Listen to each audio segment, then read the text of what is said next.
Olá, retornamos com o programa Conexão Legal. Hoje, com um assunto muito importante, um assunto, aliás, que, ao que pese, nós não temos a necessária ideia de que ele está próximo, mas ele faz parte de nós, inseridos num contexto global, ele está muito mais próximo do que nós podemos imaginar, que é a guerra, ou melhor, as desavenças constantes entre o povo palestino e o povo israelense. E, para tanto, eu tenho o prazer de receber aqui no nosso estúdio do Conexão Legal o Dr. Daniel Mazzubi, que é especialista em Direito Internacional e que estava no primeiro bloco explicando um pouquinho das razões históricas, do porquê dessa grande confusão que se mantém naqueles territórios. Dr. Daniel, o senhor me falava a respeito da Jihad Islâmica. Exatamente o que é a Jihad Islâmica para quem está em casa? Na verdade, a Jihad Islâmica seria a guerra sagrada, a guerra contra os infiéis, segundo os ditames islâmicos. Ocorre, porém, que há uma deturpação do que é a Jihad Islâmica. A guerra islâmica, quando lutada pelos grandes líderes islâmicos da época histórica do islamismo, de Maomé e seus seguidores, era feita de uma forma diferente, ou seja, havia um zelo pelos civis, o confronto era em locais isolados, ou seja, o terrorismo, todas essas formas de assassinato covarde, o verdadeiro Islã ele não prega isso. Era banido, inclusive, não existia banido, inclusive, claro. Inclusive tem uma passagem do Alcorão que diz quem salva uma vida salva toda a humanidade. Então existe um grande zelo pela vida do indivíduo. Você não pode, sem nenhum motivo fundamentado, praticar a briga que leva até a morte. Uhum. Ou seja, ceifar uma vida, né? Claro, você tem que morrer por um ideal, mas um ideal que seja sustentável. Uma defesa legítima, por exemplo, do seu patrimônio, da sua vida, da sua família.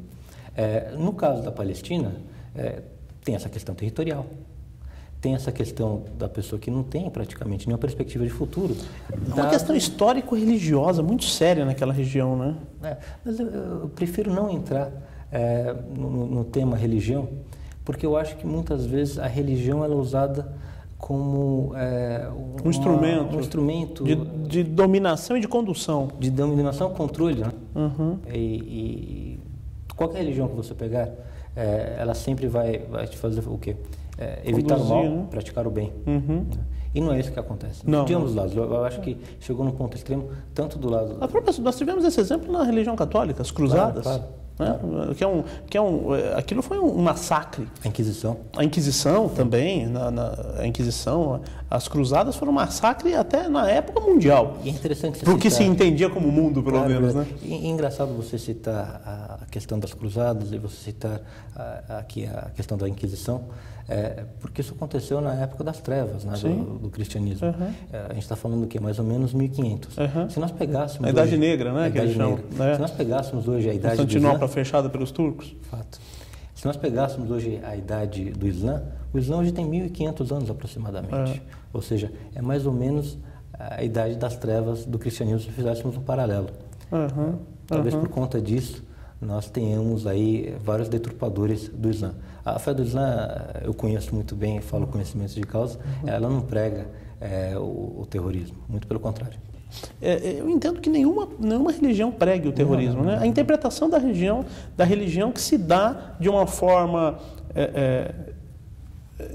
que é movida por interesses pessoais, né? Interesses de grupos, né? Agora, a grande questão que fica nos territórios palestinos e também no território israelense, eu acho que é a ideia de que tanto o território palestino quanto o território israelense, eles são considerados territórios por alguns países e não considerados territórios por outros países. Ou seja, nós não temos uma união dentro do contexto global, tanto para assegurar o direito aos palestinos, para também assegurar o direito aos israelenses. O que acontece é que todos nós sabemos que o povo judeu tem muito mais condições financeiras e muito mais lobby político, não é isso? Principalmente junto à maior potência mundial, que é os Estados Unidos, são os Estados Unidos, e o povo palestino não tem. Verdade. Então nós temos, eu acho que dentro desse contexto você tem uma disparidade muito grande. Não acha isso, doutor? Concordo. E eu acho que para que possamos ter um reconhecimento tanto do Estado de Israel, é necessário, de forma primordial, quase uma condição sine qua non, que haja a constituição de um Estado palestino reconhecido por Israel. E vice-versa. E vice-versa. Eu acho que esse é o primeiro passo. Nós estivemos muito próximos de um acordo, na época em que o Arafat era presidente da autoridade palestina. Bill Clinton, inclusive, que conduziu. Clinton era presidente dos Estados Unidos, teve aquele acordo de Oslo e teve um encontro de cúpula em Camp David, que por culpa exclusiva do Arafat não foi firmado o acordo. O Arafat? Né? Ele foi muito reticente, ele não quis ceder. Inclusive, eu me lembro que na época desse encontro em Camp David, foi em Camp David, inclusive, na entrada, o Bill Clinton entrou primeiro e os outros dois ficaram quase vai você primeiro. Se degladiando na entrada. Claro. Lembra disso? Um excesso de cordialidade. Então, na época eu imaginei isso. Logo depois eu tive a chance de receber aqui no nosso programa um professor de cultura árabe e ele me disse que aquilo não foi cordialidade, porque na cultura árabe, na cultura israelense, na cultura palestina, em toda naquela região do Oriente Médio, quem entra por último é o mais importante e não quem entra primeiro. É verdade. Né? É verdade, faz parte do costume. Sim. Tem todo um código de etiqueta na religião. Por isso que eles estavam ali brigando para ver quem entrava primeiro. Ou melhor, para quem entrava por último. Então, aquilo que parecia para todo mundo que estava em casa uma cordialidade, na verdade não era. Era uma forma de demonstrar poder de alguma forma. E o Clinton entrou primeiro, que era o menos importante. Porque, na realidade, o Clinton acho que nem conhecia essa ideia, né? Acho que o Clinton... acho que faltou da Casa Branca lá. Porque, com certeza, do jeito que os norte-americanos são, se eles soubessem disso, eles fariam questão de deixar o Clinton entrar por último. Verdade. Mas o Clinton, ele era um estadista com habilidade extraordinária. Aliás, continua, né? Continua. Eu há pouco tempo estava lendo a Economist a respeito... do último fórum em Davos, e quem fez toda a ligação foi o Clinton.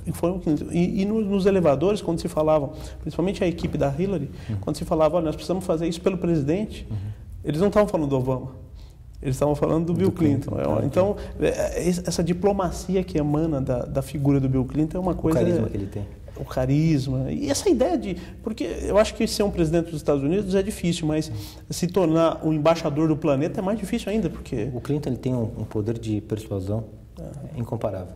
Algo que falta à chefe de Estado norte-americana, que é a esposa dele, a ex-primeira-ministra Hillary Clinton.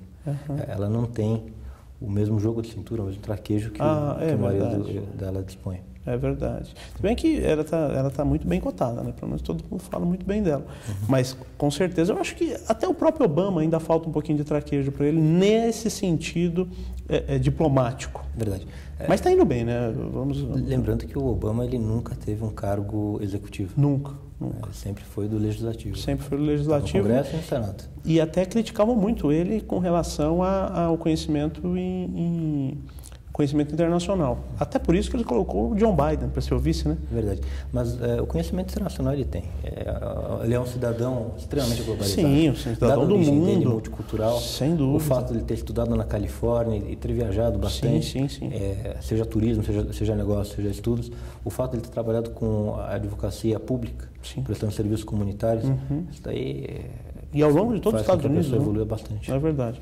Nós vamos para um rápido intervalo e já voltamos. Você aí de casa, continue em Conexão Legal. Olá, sou vice-presidente do IIDC, o Instituto Internacional de Direito Comparado. A missão principal do nosso instituto é integrar todos os seres em uma sociedade melhor. Desenvolver não só o direito, mas também o indivíduo. Gostaria de ter você conosco. Faça você parte ou não do mundo jurídico. O IIDC foi feito para todos nós. Acesse o nosso site iidc.org.br.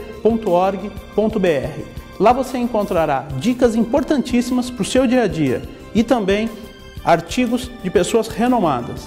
O Instituto Internacional de Direito Comparado também está com você no que tange a promoções. Lá, você preenchendo o seu cadastro, você pode receber um livro do professor Régis Oliveira, presidente do nosso Instituto. e por vezes também de entrevistados. Meu muito obrigado e esteja conosco. iidc.org.br.